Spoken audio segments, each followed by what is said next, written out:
नमस्कार। आप सभी का स्वागत है द हिस्ट्री यूट्यूब चैनल में और मैं हूं विकास टेकरे। दोस्तों, इस वीडियो में हम जानने का प्रयास करेंगे कि हिंदी साहित्य के प्रश्न पत्र में आप किस तरह से अपनी तैयारी को मजबूत कर सकते हैं, क्योंकि हम लेकर आए हैं आपके लिए हिंदी साहित्य का पुराना प्रश्न पत्र जो कि आपको आपकी मंजिल तक पहुंचाने में सहायता प्रदान करेगा। आइए शुरुआत करते हैं और देखते हैं। दोस्तों, यह बीए सेकेंड ईयर 2020-21 का प्रश्न पत्र है और यकीन मानिए, भले ही आप प्रश्न पत्र 2020-21 का है और भले ही आप जिस भी साल में अभी पढ़ रहे हों, लेकिन यह आपके लिए बहुत ज़्यादा काम का रहेगा, क्योंकि इस वीडियो के दौरान न केवल मैं आपको प्रश्न पत्र बताऊंगा बल्कि परीक्षा के प्रश्न पत्र पैटर्न को भी समझाऊंगा और साथ ही ये बताऊंगा कि किस तरह से आप अपनी तैयारी को मजबूत कर सकते हैं। आइए शुरुआत करते हैं और आपके वीडियो के अंत तक बने रहने की कामना करता हूं। दोस्तों, बीए सेकेंड ईयर 2020-21 का यह प्रश्न पत्र है। हिंदी साहित्य का दूसरा प्रश्न पत्र है हिंदी भाषा साहित्य का इतिहास और काव्यांक विवेचन। यहाँ पर हम पहले देखते हैं ऑब्जेक्टिव, जो कि है 5 नंबर के और प्रत्येक के लिए 1 नंबर है। अगर आप सभी सही करते हैं तो आपको मिलेंगे 5 नंबर। आज जिसे हिंदी भाषा कहा जाता है उसका प्रारंभिक रूप किस बोली से है? खड़ी बोली से। दोस्तों, आप जिस भाषा में मुझे सुन रहे हैं और मैं जिस तरह की हिंदी बोल रहा हूँ, यही खड़ी बोली है और सामान्य रूप की जो बोलचाल की भाषा है वही खड़ी बोली है, जबकि मैं जो हिंदी भाषा है वह थोड़ी कठोर पड़ती है, क्योंकि उसमें व्याकरण ज़्यादा है और फिर उसे बोलने में ज़्यादा प्रॉब्लम जाती है।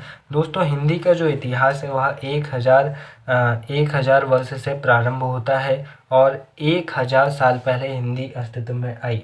दोस्तों, हिंदी मुख्य रूप से सौर सैनी से उत्पन्न हुई और सौर सैनी जो है वह अपभ्रंश भाषा से निकल कर आई थी और अपभ्रंश भाषा संस्कृत भाषा से निकल कर आई थी। दोस्तों, आगे देखते हैं। पारिभाषिक शब्दों को खालिस्तान शब्द भी कहते हैं, तो इसका उत्तर है तकनीकी शब्द। पारिभाषिक शब्द को तकनीकी भी कहते हैं। इसके बाद हम अगला ऑब्जेक्टिव देखते हैं। रीतिकाल को प्रवृत्ति भेद के अनुसार कितने भागों में विभाजित किया गया है? इसके बाद आता है छायावाद का काल है। दोस्तों, मुझे जो इसका उत्तर है, इसका उत्तर मुझे खुद मालूम नहीं है, उसके लिए मैं माफ़ी चाहता हूँ। प्लीज़ आप इसका उत्तर ढूंढिए और इसे ज़रूर सॉल्व कीजिए। इसके बाद आता है छायावाद का काल है, तो वह इसका उत्तर है 1918 से 1938।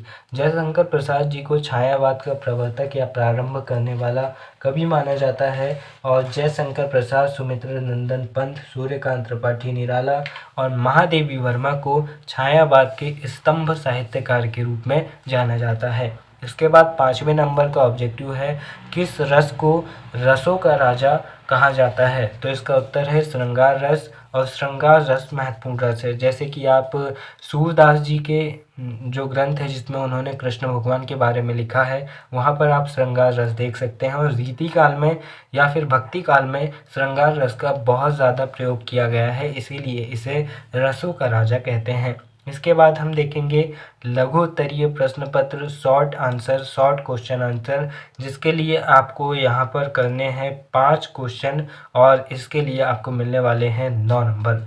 दोस्तों, आइए देखते हैं। यहाँ पर पहला जो प्रश्न है वह है हिंदी भाषा और उर्दू भाषा का अंतर स्पष्ट कीजिए। दूसरा, तद्भव की परिभाषा दीजिए। तीसरा, 2 देशज शब्दों के उदाहरण लिखिए और चौथा, एडॉक का हिंदी पारिभाषिक शब्द बताइए। 5वां प्रश्न बनता है किन्हीं 2 हिंदी साहित्य लेखकों के नाम लिखिए और 7वां, कृष्ण भक्ति धारा के प्रमुख कवियों के नाम लिखिए। 7वां, रीतिकाल का एक अन्य नाम लिखिए। 8वां, छायावाद बृहत्तीय से क्या आशय है? 9वां, नई कविता के 4 कवियों के नाम लिखिए और 10वां, समांतर कहानी से क्या आशय है? दोस्तों, यहाँ पर आपको देखने को मिलेंगे 10 प्रश्न, जिनमें से आपको करना था 9। हालांकि आप प्रैक्टिस कीजिए और प्रैक्टिस में इन सभी 10 को कीजिए और अच्छी तरह से समझने का प्रयास कीजिए इन्हें। अगर आपको किसी भी प्रकार के प्रश्न में कोई परेशानी आती है या फिर आप चाहते हैं कि मैं इन्हें समझाऊं भी, इनके ऊपर डिटेलिंग सेशन लाऊं, तो ज़रूर आप कमेंट कीजिए। मैं वीडियो बनाकर अपनी जो पुरानी बुक्स है और नई बुक्स खरीद कर उनसे पढ़कर आपके लिए कंटेंट बनाने की कोशिश करूँगा। आइए आगे देखते हैं दीर्घोत्तरीय प्रश्न। यहाँ पर 26 नंबर इनके लिए है। यहाँ तीसरा प्रश्न आता है, राजभाषा के विकास में प्रमुख बाधक तत्व कौन से हैं? इसके अथवा में है, हिंदी भाषा के विविध रूपों को समझाइए। चौथे नंबर का प्रश्न आता है, पारिभाषिक शब्द से क्या आशय है? इसकी विशेषताओं का उल्लेख कीजिए। इसके अथवा में है, किशोरीदास के योगदान पर प्रकाश डालिए। पाँचवें नंबर का प्रश्न आता है, सगुण और निर्गुण काव्यधारा को विस्तार पूर्वक समझाइए। और इसके अथवा में आता है, रीतिकालीन काव्य की विशेषताएं लिखिए। छठवें नंबर का प्रश्न है, प्रयोगवाद की विशेषताएं बतलाइए। छठवें नंबर का प्रश्न है, प्रयोगवाद की विशेषताओं को बताइए। और इसके अथवा में आता है, हिंदी कहानी के उद्भव और विकास पर प्रकाश डालिए। यहाँ पर सातवें नंबर का प्रश्न आता है, काव्य प्रायोजन पर संक्षिप्त निबंध लिखिए। और इसके अथवा में है, रस एवं उसके भेदों पर प्रकाश डालिए। दोस्तों, अब मैं आपको बताता हूँ कि किस तरह से ये आपके लिए सहायता करेगा।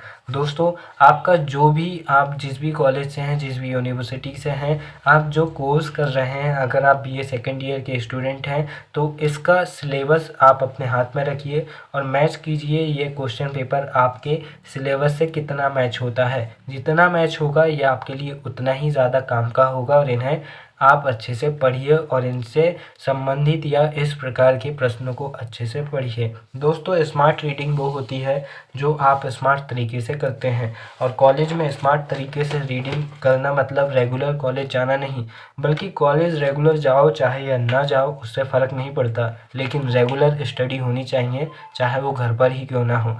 और घर पर स्टडी करना है तो भैया सिलेबस अच्छे से पढ़िए और सिलेबस समझकर पढ़ाई कीजिए ताकि आप अच्छा प्रदर्शन कर सकें। दोस्तों, वीडियो के अंत में बस इतना ही कहना चाहूँगा, संभव की सीमा जानने का एक तरीका है, असंभव से भी आगे निकल जाना। इतनी मेहनत कीजिए कि जब सफल हो जाओ तो लगे कि वाह, हम उस समय क्या थे, हमने क्या कर दिया और हम कैसे कर दिए। भैया इतनी मेहनत करो कि आने वाली पीढ़ियाँ तुम्हारा नाम याद रखें। फिर मिलेंगे अगली वीडियो में। जय हिंद।